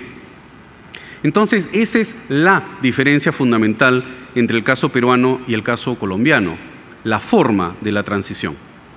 En Colombia, las organizaciones armadas difícilmente van a ser derrotadas por un golpe de mano policial, como ocurrió en el Perú. Colombia apuesta por la negociación, no porque el Estado tema ser derrotado militarmente, sino porque prefiere evitar el costo humano de prolongar la guerra. Colombia no quiere seguir los ejemplos de Argelia o de Sri Lanka, donde los conflictos se han llevado adelante hasta la absoluta destrucción del grupo armado ilegal, con costos humanitarios masivos y absolutamente inaceptables. El mandato, entonces, que se acuerda en La Habana para una comisión de esclarecimiento de la verdad, la convivencia y para la no repetición, tiene características muy específicas. Y quiero enfatizar aquí que al hacer la distinción y la comparación entre un caso y otro, de ninguna manera planteo una comparación jerarquizadora de mejor o peor. Ambos procesos tienen oportunidades y riesgos. Y de hecho, en este orden de ideas, quisiera mostrarles un riesgo específico del proceso peruano. Un proceso de justicia transicional no negociado, como el caso del Perú, necesita cierto sostén político, pero ese sostén político no es el acuerdo explícito de fuerzas opuestas. Tiene que haber otro sostén político. Ese otro sostén político es la estabilidad y el fortalecimiento de las instituciones del Estado de Derecho, que a su vez depende del mantenimiento de una amplia coalición de gobernabilidad entre todas las fuerzas democráticas. Pero eso no ocurrió en el Perú. Esos supuestos se debilitaron a lo largo de la transición. En algunos años, las fuerzas políticas que habían perdido el poder a la caída de Fujimori se rearticularon, como suele ocurrir en toda transición democrática. Vean ustedes los casos de la Primavera Árabe, donde las fuerzas del pasado se vuelven a agrupar y vuelven a ganar protagonismo. En el Perú ha ocurrido eso. Los familiares de Alberto Fujimori han llegado a tener una presencia política desequilibrante. El Perú no logra, por ejemplo, derogar la constitución que había heredado de Fujimori. No logra cambiar la política económica neoliberal que había heredado de Fujimori. Y por lo tanto, obtenemos una democracia que para el ciudadano común y corriente es insatisfactoria y que como soporte de la justicia transicional resulta ser muy débil. En este contexto, el informe final de nuestra Comisión de la Verdad, aunque fue objetivo y comprensivo, cayó muy pronto bajo el ataque de la mayoría de los partidos políticos. Recuerden ustedes, ese es un punto que ya he planteado algunos minutos atrás, que la CBR investigó violaciones que habían ocurrido en su gran mayoría bajo gobiernos democráticos. Gobiernos en los que los partidos políticos del Perú tenían responsabilidad. Por lo tanto, los hallazgos, las conclusiones de la Comisión de la Verdad podían ser muy embarazosas para nuestros partidos políticos. Por lo tanto, pese a que esos partidos habían actuado muy unidos para derrotar a la dictadura fujimorista, tuvieron un rol mucho menos activo cuando la justicia transicional, a través de la Comisión, empezó a tocar sus puertas. En el Perú, sin duda, se ha avanzado mucho en relación a los derechos a la verdad, a la justicia y a la reparación. La CBR produjo un informe monumental que contribuyó a la justicia. Las Cortes peruanas han juzgado y han condenado tanto a Abimael Guzmán como a Alberto Fujimori, con todas las garantías del debido proceso. Y el gobierno lleva adelante una política de reparaciones y de memoria, pero se trata de avances muy frágiles, muy contradictorios, aislados unos de otros y con fuertes retrocesos. En comparación, creo yo, Colombia tiene factores de fortaleza y sostenibilidad muy significativos y quiero terminar. Las instituciones del Estado de Derecho en Colombia tienen una gran capacidad técnica, están fundamentadas en una constitución moderna y progresista que pone al alcance de cada ciudadano instrumentos de protección de sus derechos. Y además la sociedad civil colombiana, lo digo sin ningún demérito de la sociedad civil peruana, ha desarrollado una gran capacidad de interlocución política y una gran resiliencia. Tanto es así que debemos reconocer que en Colombia, incluso en ausencia de un proceso de paz con las FARC, tanto el Estado como la sociedad civil ya han llevado a cabo diversas iniciativas de búsqueda de la verdad. Piénsese en la Comisión de Investigación del caso de Trujillo en Valle. Piénsese en la Comisión de la Verdad sobre el Holocausto del Palacio de Justicia, en la Comisión de la Verdad lanzada por la Ruta Pacífica de las Mujeres, en el proyecto Víctimas de la Municipalidad de Medellín, en los acuerdos por la verdad en el marco de la desmovilización de los grupos paramilitares y en el trabajo ciertamente enciclopédico y monumental del Centro Nacional de Memoria Histórica. Lo que el proceso de paz en Colombia posibilita es un escenario mucho más favorable para la búsqueda de la verdad. La sostenibilidad de este proceso se fundamentará no solo en los acuerdos entre las partes, sino en la fortaleza de las instituciones del Estado de Derecho y de la sociedad civil. El acuerdo por la Comisión de la Verdad, Convivencia y No Repetición, entonces, tiene características únicas que se explican por su contexto tan distinto del de la CBR peruana. Por eso es que la CBCR, llamémosla, se plantea como una función enfocada estrictamente en el derecho a la verdad y separada, de hecho aislada, de la función jurisdiccional. Esto es explicable porque al momento de adoptarse el acuerdo sobre la Comisión de la Verdad, todavía se sigue discutiendo el acuerdo sobre el proceso penal. De modo que el diseño de la comisión mal podía adelantarse a las características de ese acuerdo clave. Por otro lado, el mandato de la CBCR se plantea como fundamental algo evidente en un proceso de paz, que es el estímulo a la convivencia en los territorios. Esta es una diferencia clara con cualquier otra comisión de la verdad, en particular con la peruana. Otra diferencia evidente es que el nombramiento de los comisionados en el caso de Colombia va a requerir el acuerdo de las partes. Esta característica es complementada en el acuerdo por una serie de mecanismos para garantizar la competencia, la imparcialidad y la independencia de las personas elegidas. Como bien se plantea en el acuerdo, para lograr estas características hay que actuar en total transparencia y permanente consulta con la sociedad civil. Otra forma de garantizar la imparcialidad del proceso, me atrevo a decir, es que también, de acuerdo a lo que sugiere el acuerdo firmado en La Habana, la nueva comisión acoja y valore los productos de las muchas iniciativas anteriores de búsqueda de la verdad que ya existen en Colombia. Lo que sí comparten los mandatos de la CBR peruana y la comisión que se ha acordado en La Habana se deriva de aquellos aspectos jurídicos e históricos que ambos países comparten. Así, ambas comisiones se enfocan en el conjunto de las violaciones y no solamente en las cometidas por uno de los agentes.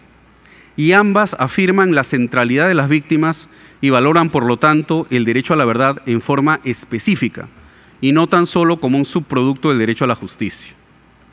La comparación, pues, entre el caso de mi país y el caso colombiano nos permite identificar algunos elementos estratégicos que hay que tomar en cuenta muy cuidadosamente y nos es útil para identificar algunas lecciones aprendidas. Tengo yo la suprema confianza de que los colombianos y las colombianas están a la altura del reto y que la búsqueda de la verdad y, en primer lugar, la dignificación de las víctimas va a ser el norte del proceso de reconstrucción y de convivencia que se abrirá, todos esperamos, con la firma de la paz. Reitero mi agradecimiento a la Corte Suprema de Justicia, doctor Bustos, y muchas gracias a todos ustedes. Muchísimas gracias, doctor González. Y tenemos unos pocos minutos para algunas preguntas que le surgen a alguno. Doctora Priscila, le quisiera preguntar lo siguiente. Una comisión de la verdad genera unas expectativas enormes entre las víctimas y cada cual pretende o presume que su caso o un caso cercano al suyo va a ser esclarecido. Evidentemente, la Comisión de la Verdad va a asumir unos casos emblemáticos seguramente que estará muy lejos de acercarse a hacer una proporción significativa. ¿Cómo se maneja esa frustración anunciada?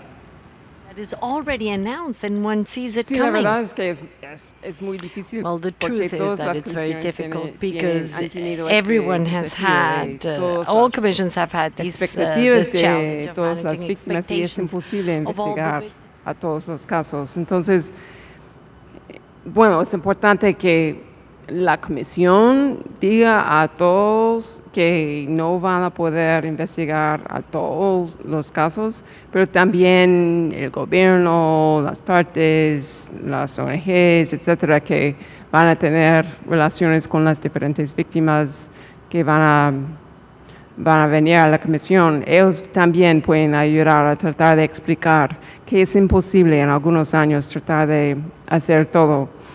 Sí, es la verdad, es una frustración para muchas personas, pero es importante tratar de explicar que no es posible investigar a todos los casos, y sí, es la verdad. Sí. Muchas gracias, doctora Ana María.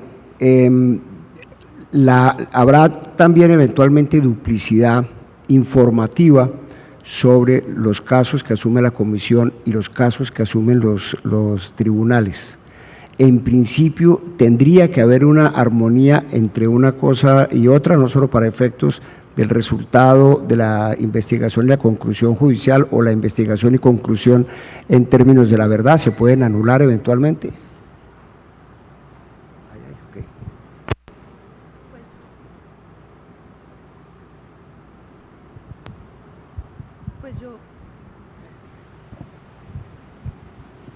En realidad depende del mandato específico que se le asigne a la Comisión de la Verdad. Yo creo que todavía hay muchos puntos y muchas preguntas que están flotando en el aire. Entonces, ahora, si no tenemos todos los elementos de cómo se va a desarrollar la comisión, creo que es muy difícil sacar conclusiones, porque no podemos saber, todavía, digamos, está pendiente de acuerdo en La Habana el tema de la justicia. Y yo creo que hasta que no tengamos un acuerdo sobre la justicia, no podemos saber realmente cuál va a ser el mandato de la Comisión de la Verdad.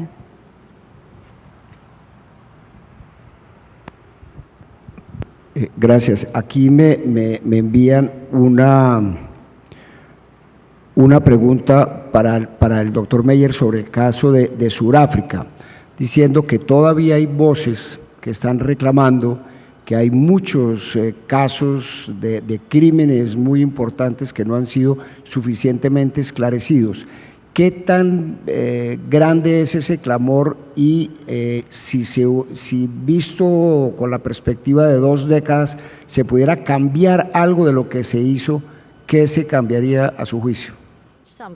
What do you think should have been changed?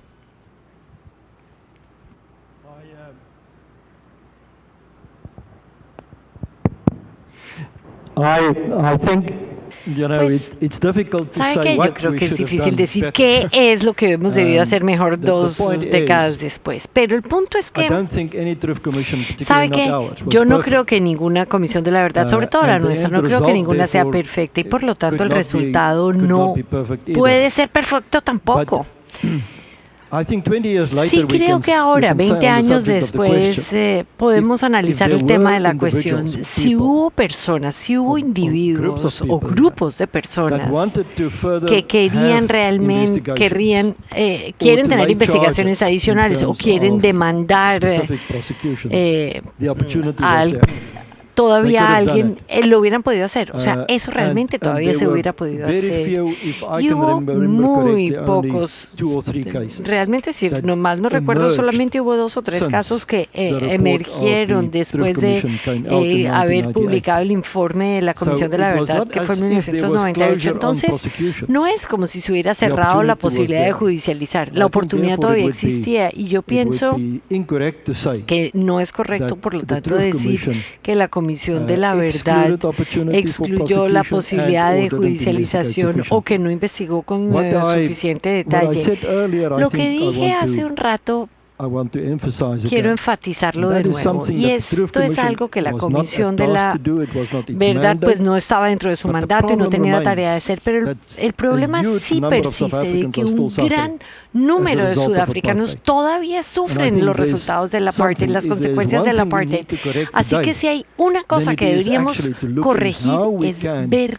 cómo bring about a basis podemos where more generar significant equality can be las brought bases about de tal manera at que the social logremos una mayor economic level in South Africa. igualdad That, I en think, is términos de our biggest equilibrio en Sudáfrica, porque yo challenge creo for que now, ese sí es el and it desafío will más stay grande que with tenemos en us este for momento quite y a yo long creo time. que esto va a permanecer con nosotros What I'm durante therefore saying is una that cierta the cantidad de political tiempo. Por lo tanto, lo que les transition estoy diciendo was es que la swift and neat transición and clean política and fue smooth. limpia y buena y rápida. The process of the Truth Commission Pero el proceso done de in la about Comisión de 3 la Verdad years se hizo más o menos en after the political 3 años transition. después de la transición But the política, process of pero ongoing el transformation proceso de is esa not concluded. transformación de la And sociedad that no se ha is concluido. something that I Y personally eso think sí we es algo didn't que yo sufficiently personalmente attend creo to que at the no time of abordamos concluding con our peace suficiente negotiations. detalle cuando hicimos las negociaciones de la Gracias. paz. El doctor González, aquí en muchas de las intervenciones se ha repetido, se ha dicho de una forma parecida una frase, y es que un proceso de paz pues no es un proceso judicial, y evidentemente la Comisión de la Verdad no es un mecanismo judicial. ¿Usted estaría en capacidad de calificar de alguna manera la importancia general para el proceso de paz por el hecho de que una comisión se ponga frente a los colombianos, en este caso, para buscar la verdad, o se necesita una gran dosis de verdad para que el mecanismo surta el efecto que persigue? Bueno, uno de los puntos que yo he querido enfatizar es que en Colombia ya se ha hecho mucho esfuerzo de búsqueda de la verdad. Y eso tiene que ver porque en un conflicto tan largo y tan variado y con tantos actores, ha habido varios momentos de resolución. Y lo que es interesante es que cada vez más Colombia toma conciencia de que para darle sostenibilidad a un proceso de paz tiene que cumplir con ciertos mínimos fundamentales de respeto a principios internacionales de derechos humanos. Y uno de esos mínimos, creo, es el derecho a la verdad. La verdad no es simplemente un adorno o un extra que uno ponga en un proceso de transición política. Es un derecho de las víctimas. Piénsese en las decenas de miles de familiares de los desaparecidos, que tienen un derecho a saber la suerte y el paradero de sus seres queridos. Pero es también un derecho del país en general, de la sociedad. La sociedad tiene derecho a saber lo que pasó con el propósito de evitar la repetición de lo que ha ocurrido. A mí lo que me parece que puede ser el aporte fundamental de una Comisión de la Verdad ocurre en esa combinación de niveles. Por un lado, en darle a las víctimas y a los familiares una oportunidad de redignificación, de presentarse frente al país y de obtener la solidaridad del país, pero por otro lado, la posibilidad de hacer un proceso de reflexión que le permita al país identificar por qué ocurrieron las cosas. No solamente qué ocurrió, sino por qué, con fines de evitar la repetición. Muchísimas gracias. Hay un punto además que yo imagino en el caso colombiano que puede ser motivo de una discusión interesante, y es que esta Comisión de la Verdad se va a constituir después de haber firmado los acuerdos de paz definitivos entre el gobierno y las FARC. Entonces, imagino yo que al entrar a operar la Comisión de la Verdad, el elemento del desarme de las FARC se va a discutir con muchísima más fuerza, puesto que es, digamos, más o menos inconcebible que vaya a haber un proceso de Comisión de la Verdad con una guerrilla todavía armada. De manera que yo pienso que esa comisión va a jugar además un papel muy importante, y es que cuanta más credibilidad tenga frente a los colombianos y frente al proceso, más fácil y más transparente será al final no solo el desarrollo de los acuerdos, sino el desarme físico de la guerrilla. Yo quiero aprovechar una oportunidad porque aquí está el doctor Florentino Meléndez, él es presidente de la Sala Constitucional de la Corte de El Salvador y testigo muy importante del proceso en El Salvador. Si nos pudiera hablar de esa experiencia, unos 5 o 10 minutos, se lo agradeceríamos muchísimo, por favor.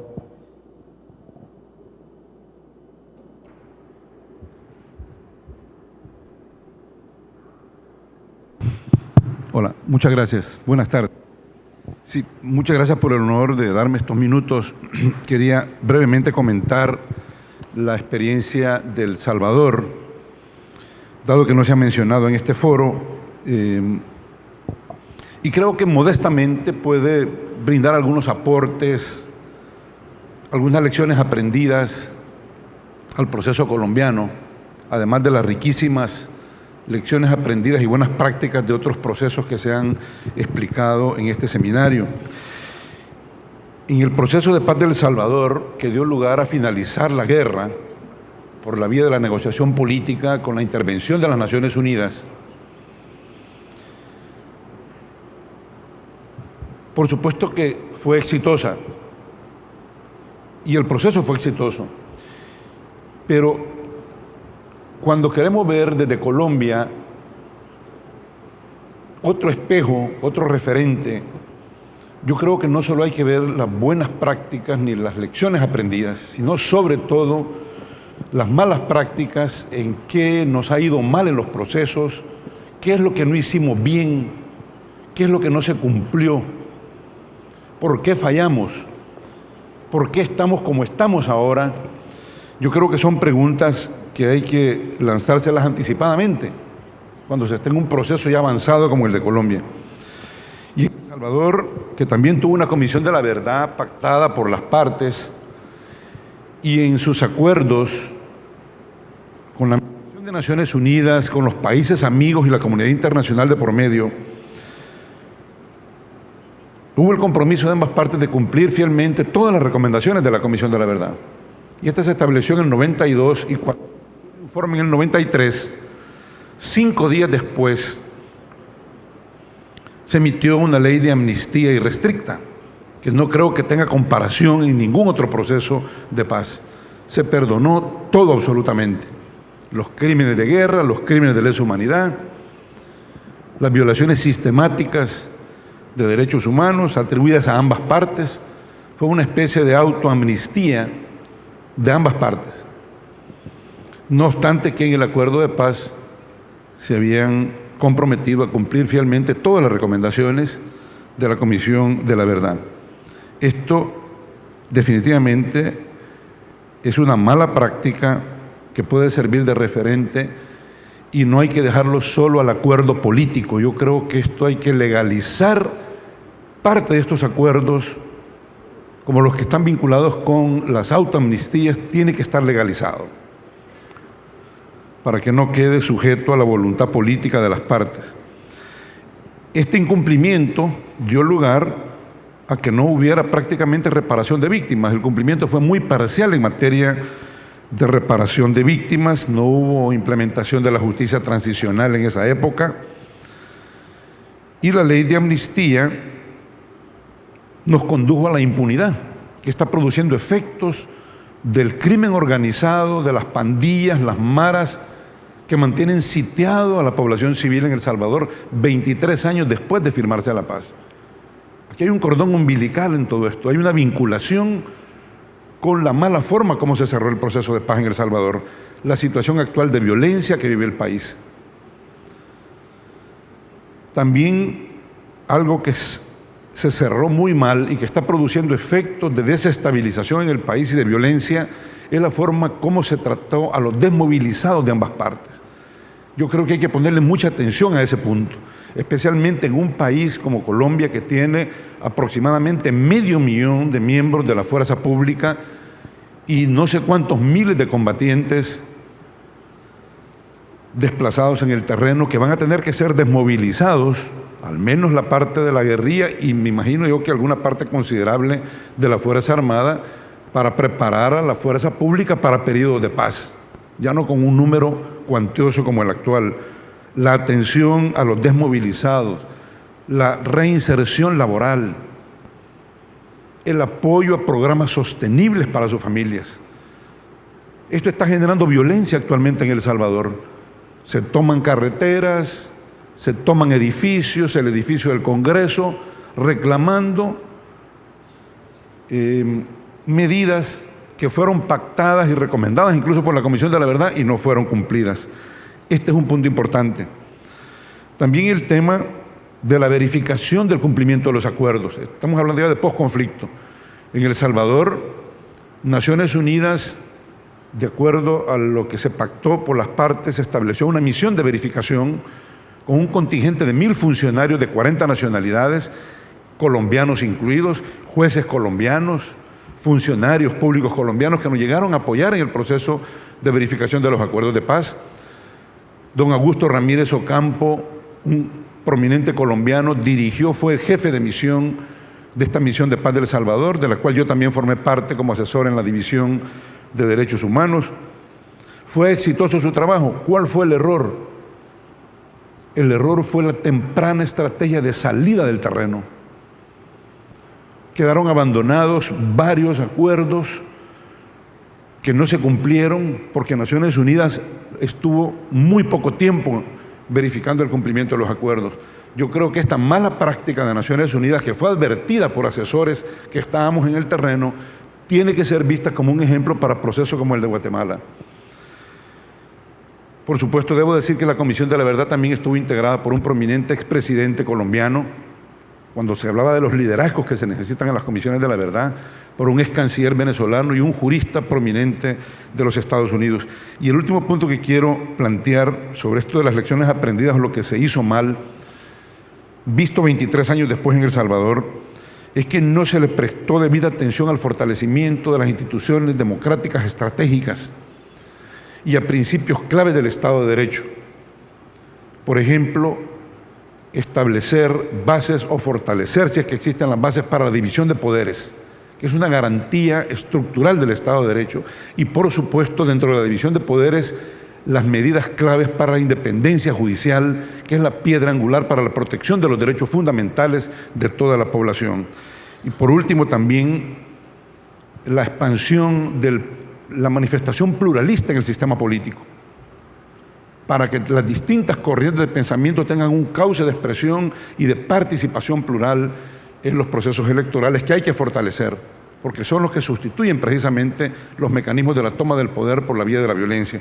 Y el último tema, que lo estamos viviendo en El Salvador, es un alto grado de polarización política entre los mismos actores que se enfrentaron hace 23 años. En una guerra que duró 12 años, todavía estamos en una aguda polarización porque no se trabajó adecuadamente en la reconciliación nacional. Estos son los puntos que quería brevemente. Le agradezco mucho al moderador por haberme permitido traer a cuento el proceso de paz salvadoreño y recomendarles muy modestamente que hay que ver en el espejo de otros procesos las malas prácticas, lo que se hizo mal. Y solo quiero terminar diciendo que yo no tengo esperanza ni expectativa de que el proceso colombiano va a ser exitoso.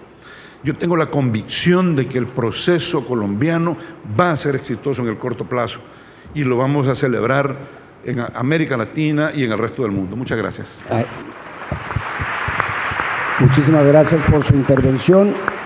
Muchas gracias a los panelistas por sus importantísimas intervenciones y a ustedes, por supuesto, por su asistencia. Muchas gracias.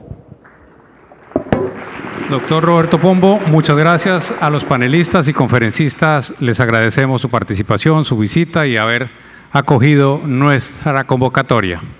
Ahora procedemos de inmediato al discurso de clausura. Invitamos a los señores magistrados y magistradas de la Sala de Gobierno de la Corte Suprema de Justicia que nos acompañen, al doctor José Leonel Díaz Bustos para que suban a la tarima. Invitamos al doctor Fernando Giraldo Gutiérrez para que nos acompañe. Doctor Rigoberto Echeverry, muchas gracias. Un momento.